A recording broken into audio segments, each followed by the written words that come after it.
Welcome to Shared Scale Modelling. This is part 5 of Bandi Star Wars Han Solo Stormtrooper. Scale is 1 to 12. In this part, I'm going to be doing practically finishing off the build. So I'll be placing them on the weapon systems and everything else that goes in with it. So there's quite a lot to do, so let's jump into this and see how well I get on.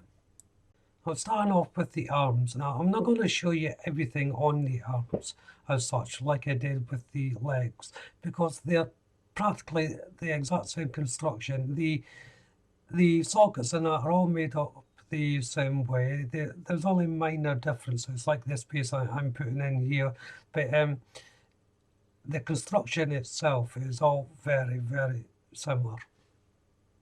And this part in here is just another type of bracket socket that I'm placing in, and it forms part of the shoulder. But as I said, if you're interested to see how this is put together, really just go and look at the legs, because it is practically the same thing.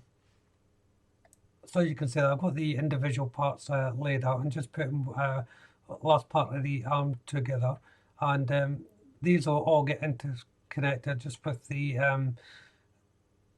elbow joint going in first, but this is just like a smaller version of the knee part.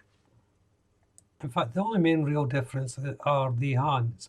Now, the kit has several different hand styles to choose from, and this will dictate what weapons you're going to be displaying.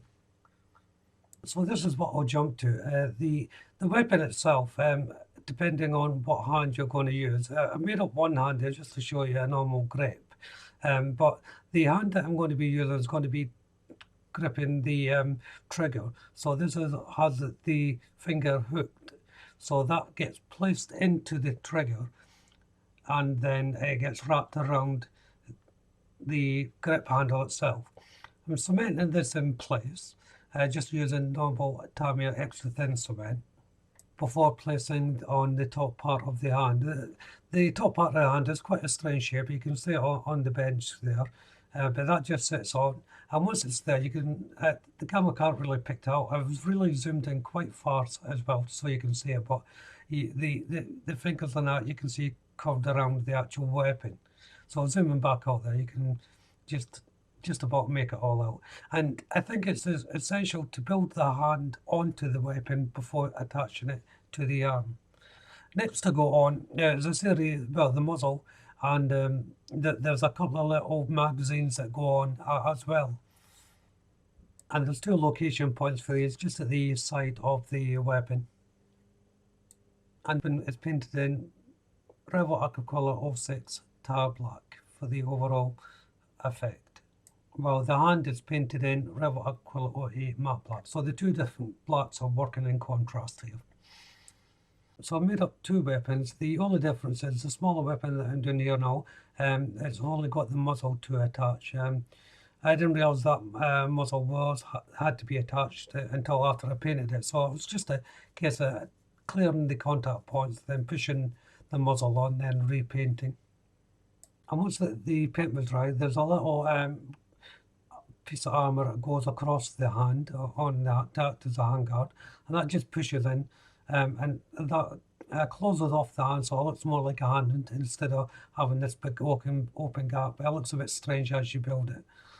Once that is on, then it's a simple case of pushing on the hand into the arm. So you can see the overall effect there.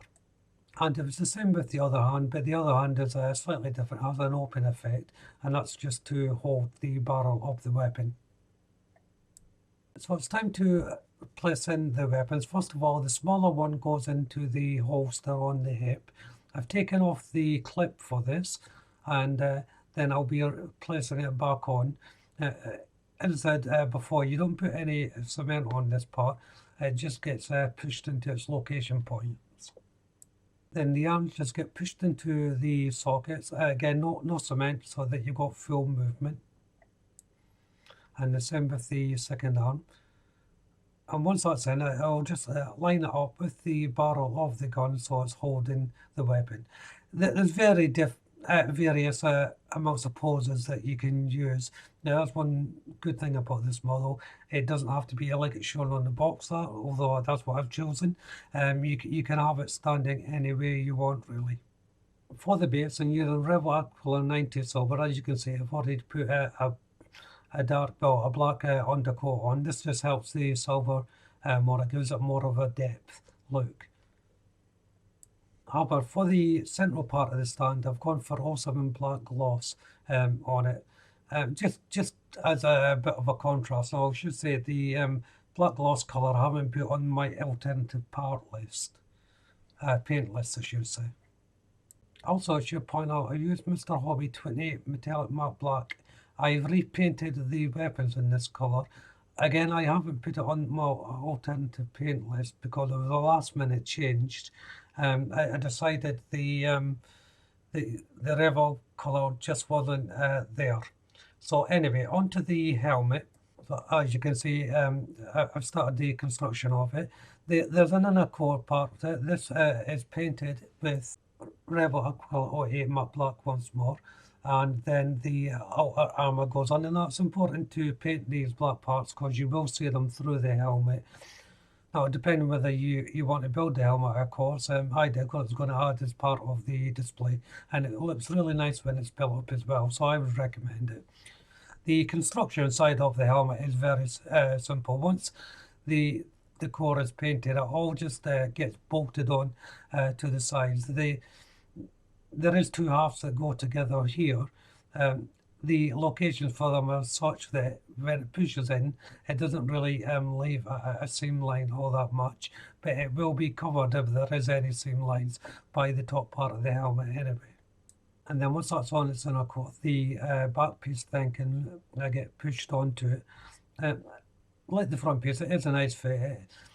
Again, you'll need a bit of strength just to push it on. Next to go on, once I just put in the tiniest amount of cement, is this part here. Now this will form part of the eyes. So again, make sure you paint it in the colour that you wish. I always go for black, of course, but it's up to the builder. This was a little bit tricky to fit. It just didn't sat too proudly, so I had to make sure it was really pushed firmly into the unit before I moved on. And the next part, again, when I'm painting this, I'm actually only painting the edges of this. So there's no need to paint all of it, but there's no hard and fast rule here. You can paint all if you wish, but it's only the edge that's going to be showing, and that will be the rim of the helmet. And that rim will get placed on top of the helmet piece. There's a few little location points for it to sit into. All the cement, those little location points, because there is a chance that some of the glue will seep out if you go right on the edges, so just be careful with that. So when it comes to cementing the top part of the helmet, I'm only placing the cement on the raised area which forms the contact point, and then I'll just push the whole unit down. Like everything else on this build, it does take quite a bit of pressure to squeeze everything in place. But the overall construction of the helmet is really good, and I liked how it turned out. I think it's a really nice looking part of the build. So all it's left to do is to fit it on the base. So I'm putting the central part into the base now.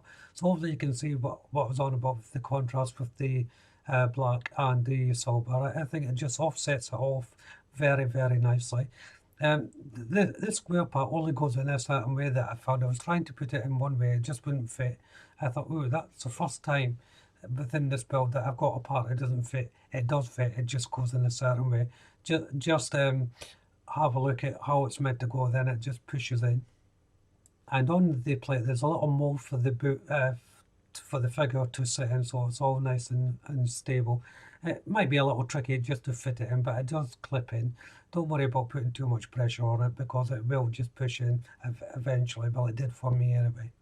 There's no need for any cement or anything, it will just sit in there. Then I'm just placing the helmet on the base. I haven't cemented that in place yet because I don't know exactly how I'm going to display it. This is build end part 5. So if you haven't done so already, why don't you go and check out the channel for my other builds, and while you're there, subscribe to the channel and make sure you hit the notification bell. That way you'll be kept up to date not only with this build but all my other builds as well, of course. Hit the like button, don't be afraid to leave a comment, and of course you can share the video. But for now, thank you all very much for watching. Bye bye.